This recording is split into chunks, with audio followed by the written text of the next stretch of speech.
At the turn of the millennium, three friends from Melbourne stitched together one of the most impressive sample-based albums ever, said to include over 3,500 samples according to group member Robbie Chatter. Since I Left You sounded like nothing else. A vivid, emotional journey built from fragments of forgotten records. In this video, we'll explore how the Avalanches, a crew of obsessed record diggers, crafted an unexpected classic, and uncover the lessons producers can take from their groundbreaking approach. How did this group of friends with little gear and no clear plan end up creating a timeless masterpiece? So let's take it all the way back to the beginning. So the year is 1994. Founding members Robbie Chatter and Darren Seltman meet in a Melbourne inner city sharehouse. And joined by Robbie's old schoolmate Tony de Blasi, they form a noisy shoegaze-inspired punk band called Alarm 115. None of us were great musicians, but we're just trying to make a beautiful kind of racket. Their sound, loud, chaotic, and influenced by bands like Drive Like Jehu, The Fall, and Ultra Bide. We would just visit junk stores and find these cheap old guitars or old keyboards, and we were just like using whatever we could get our hands on really to make kind of noise music basically. And in 1995, drummer Manabu Eto joined the lineup. Around that same time, Rob, who was studying film at RMIT, discovered that the campus had a huge, mostly unused recording studio. They had a huge, incredible recording studio there, and no one wanted to use it because everybody involved in this course, of course, just wants to be the next Martin Scorsese or whatever. You know, everybody wanted to make films. But the band didn't last. When Eto was deported, Alarm 115 fell apart. Tony moved out and they lost touch for a couple of years. But it was at this time that Robbie and Darren began digging through Melbourne's record shops, grabbing piles of dusty vinyl across every genre imaginable. And back at RMIT, they started experimenting with sampling. There was an old Ensoniq sampler in there that I taught myself how to use. So I began sampling some of these old junk store records. And the result was a 30-track demo tape they called Pan Amateurs, a chaotic collage of samples, loops, and textures that hinted at a new sound for the duo.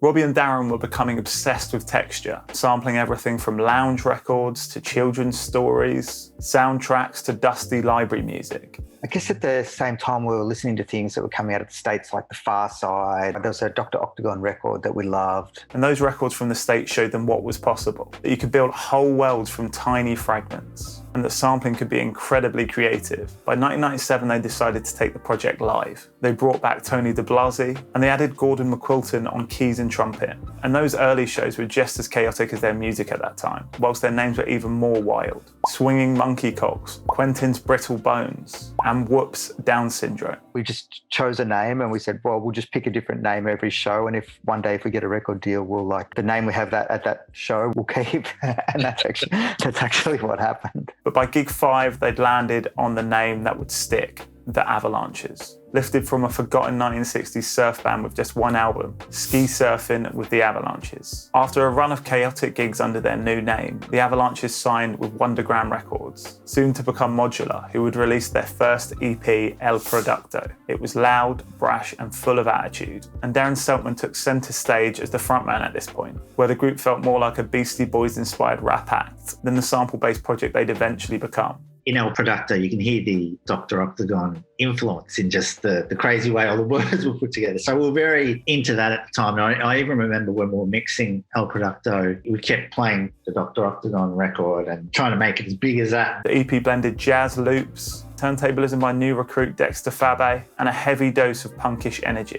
Despite nodding heavily to their heroes, the group sensed that this wasn't the final version of what they could be. With El Producto, we just thought it's kind of cool, but we just thought we could do better. Just that idea of like having every section of the record as samples was really interesting. Then in 1998, they released Undersea Community, a 4-track EP in the UK that marked a clear turning point. Gone were the live vocals, and in its place, chopped vocals, layered textures, and the first real glimpse of what Since I Left You would become.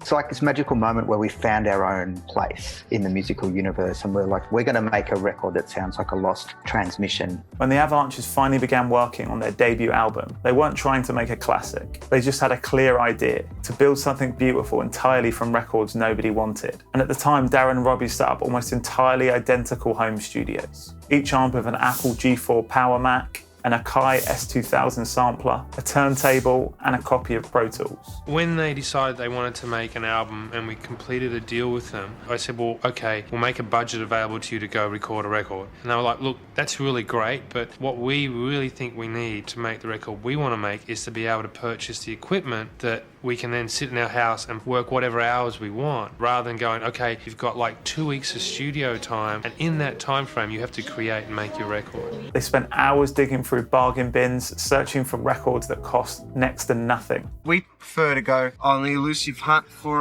records that are pretty much the weirdest records we can find for the money. You know, we don't want to pay over $1 really for a record. And they weren't looking for those obvious hits, just interesting sounds they could mess with and turn into something new. People think it's simple sampling, but you really have to listen to records in a whole different way. And while you're listening to a song, detach yourself from it and imagine what you're hearing, what it could be. It's taken us about 3 years to get good at it. What followed was an 18-month deep dive into plunderphonics. And according to Robbie, they collected almost 3,500 samples. Working completely by ear, they developed a sixth sense for texture. A horn stab, a stray vocal phrase, a guitar strum. Each became a different building block. Robbie and Darren would pass CDs of ideas back and forth, building on what each of them were creating separately. Well, we all have a sampler at our houses, and then we sample, and then we get together and make tapes for each other and play each other samples and try and match them up. That's the next part of the process. Try and get 3 or 4 to fit together. But stitching all of that together was only half of the battle. Engineer Tony Espy came on board to make sense of the chaos. I was trying to make songs like Since I Left You sit next to Frontier Psychiatrist, you know, which were radically different. But we just had to sort of keep chipping away and massaging until they just kind of worked together, all these disparate sounds. The record itself was mixed on Pro Tools and across multiple desks. We ended up getting all the sounds from the samplers, which is how they composed it, and putting it onto a computer. We're talking about early days of computer recording, and it was Pro Tools 1 where we used it. However, once the record was finally done, a new challenge emerged. Copyright. They were flying under the radar at first, but once a record label stepped in, sample clearance became essential. We kind of had this attitude of like, well, no one's going to be really listening to it anyway, so we can just sample whatever we want. And that's when sample clearance expert Pat Shanahan came on board to take on the mountain of licensing work. We got introduced to a wonderful lady called Pat Shanahan, who cleared all the samples for Since I Left You. And she was known as the detective.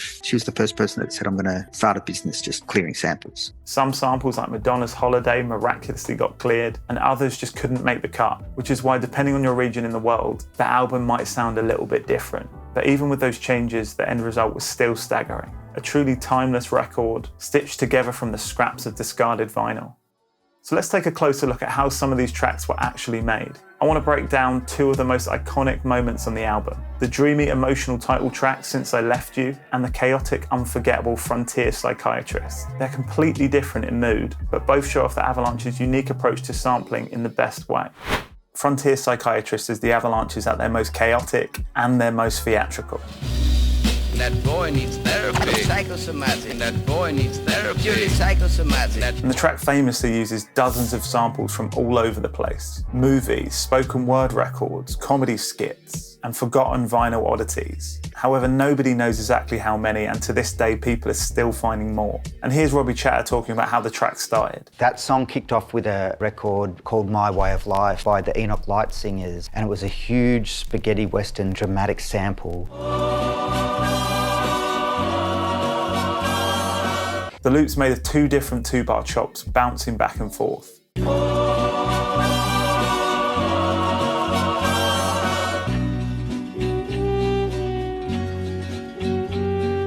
Next, you got that iconic vocal we all know. And finally, it was a proper light bulb moment for Robbie. I came across this Canadian record by a stand-up duo called Wayne and Schuster. They had a skit called Frontier Psychiatrist. Frontier Psychiatrists who brought mental health to the West. And when I heard this skit, a little light bulb went off in my head, and I kind of thought, that's what I'll do with that huge spaghetti western sample. Then there's the drums, lifted from Wade in the Water by Harvey Mandel. And those 3 elements, the melody, the drums, and that skit, form the backbone of the track. That boy needs therapy. Psychosomatic. That boy needs therapy. Purely psychosomatic. That boy needs therapy. Lying down on the couch. What does that mean? But it gets way weirder than that. You've got a gunshot from the film The Good, the Bad, and the Ugly. a bizarre vocal from a Boston sightseeing tour vinyl. And he also made false teeth. There's a couple of Aunt Teresa records sampled, a Christian storyteller. He was white as a sheet. And a famous breakbeat from Dexter Wansel, which you've probably heard on countless records before. And all of that is tied together with some wild scratching from the band's turntablist Dexter Fabe. At its core, the track is just a celebration of finding magic in the mundane. The guys in the band used to laugh and joke of like, why are you collecting all that junk, like Christian records and golf instruction records and just this strange ephemeral junk, really. And then one day in an afternoon, Dexter and I sat down and went through them all, laid them all into the song to finish it. And I was like so glad that all that stuff people had discarded finally turned into magic. Now, Since I Left You is probably the band's big crossover moment, the closest thing to a pop hit on the whole record.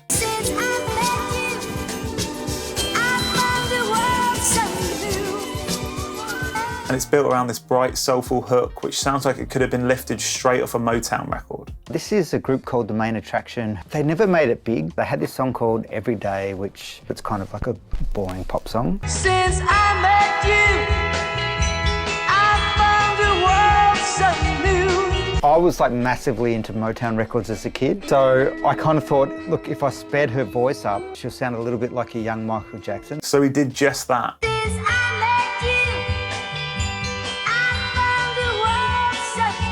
And that vocal, Since I Left You, I Found the World So Blue, didn't actually exist on the original. The real lyrics were, Since I Met You. But by rearranging and recontextualizing the phrasing, they managed to give it a completely new meaning. Suddenly, a song about falling in love becomes a song about heartbreak. And that's the magic of suggestion and just a brilliant piece of sampling. Under that, you've got some lush strings and bass, and they come from By the Time I Get to Phoenix by Tony Mottola.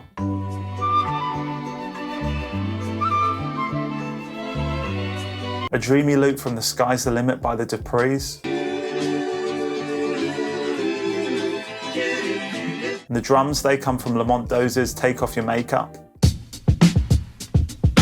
And then you've got this really nice light percussion. And that's from Enoch Light and the Command All-Stars Besame Mucho. And once again, there's probably at least 20 or 30 samples on the track. But it was that everyday vocal that became the final piece.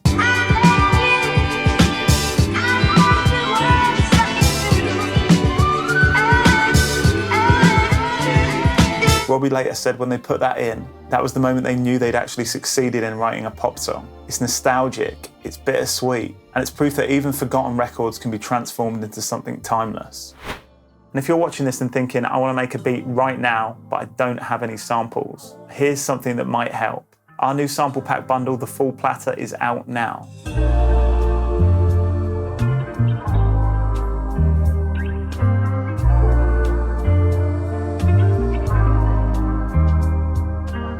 Packed with 30 carefully crafted, soulful, vintage-inspired compositions, all fully stemmed, royalty-free, and ready to flip into something new. And we released 50 bundles in total, and there's only 20 left. 3 packs for the price of 1, normally £75, but you can get it for £25. And if you want to grab that, the link is in the description.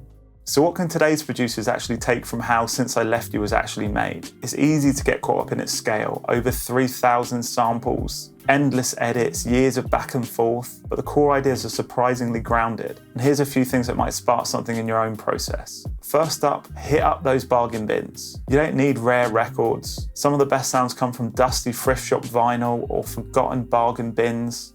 Cheap, unloved records often hide the weirdest textures, so just never write anything off. Number 2, start building your sample bank early. Just start collecting now. Vinyl, YouTube clips, old sample libraries, field recordings. And I remember seeing an interview with Bonobo where he said he's got a folder of interesting sounds that he's been collecting for years that he can dip into at any time. And that's half the battle when inspiration hits. And number 3, embrace the chaos. This album didn't start with a load of polished ideas. It was completely trial and error until something clicked. Don't overthink it. Try things that shouldn't work. Chop loops weirdly, pitch things oddly, and just let accidents guide you somewhere new. Since I Left You isn't just an incredible album, it's a reminder that inspiration can come from the strangest places. And if you're a producer looking for that spark, we've just started our own Discord community. It's a great space to ask questions, share ideas, collaborate, and also the first place to learn about our beat battles. And if you'd like to join that, the link is in the description. I'd love to see a few of you there. And also don't forget, we've only got 20 bundles left of the full platter. 3 full sample packs for just £25. Thanks so much for watching. If you've enjoyed the video, feel free to like and subscribe, and drop a comment below if there's any artists or albums you'd like to see me break down next.